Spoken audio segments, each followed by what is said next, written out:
राज्यसभा वेंचणुकेत भाजपाक मतदान करपी ठाकरे सरकारावयल्या अपक्ष आमदारांचेर जर कारवाय जाली जाल्यार महाविकास आघाडीतल्या सरकारांतलो असंतोष आनीक वयर सरतलो। तशेंच हे सरकार लेगीत उरचें ना अशें भाजपाचे फुडारी देवेंद्र फडणवीस हांणी म्हटलां।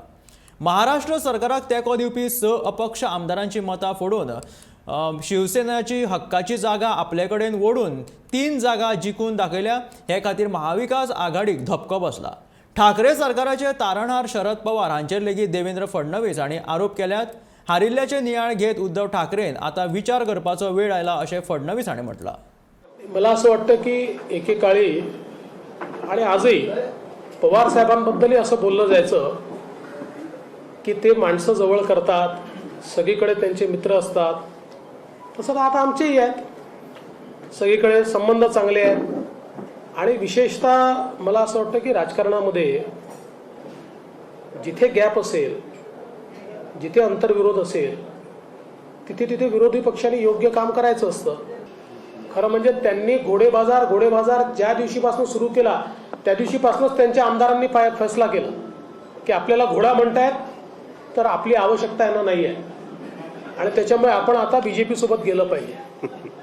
असं आहे, संजय राऊतांनी या गोष्टीचं आत्मपरीक्षण केलं पाहिजे की त्यांच्यापेक्षा जास्त आमच्या तिसऱ्या उमेदवाराला मतं मिळालेली आहेत। ते त्यांनी जरूर कोर्टात जावं। ते कोर्टात गेले तरी काही फरक पडणार नाही, कारण मी पहिले सांगितलं की सुहास कांदेंचं मत वैध असतं तरीही आणि नवाब मलिक वोटिंगला आले असते तरीही वोट डिफरन्स असा आहे की आम्ही जिंकलो असतो। त्यामुळे आणि हे नावं जाहीर करणं आणि धमक्या देणं त्यांचा आपापसातला विषय आहे।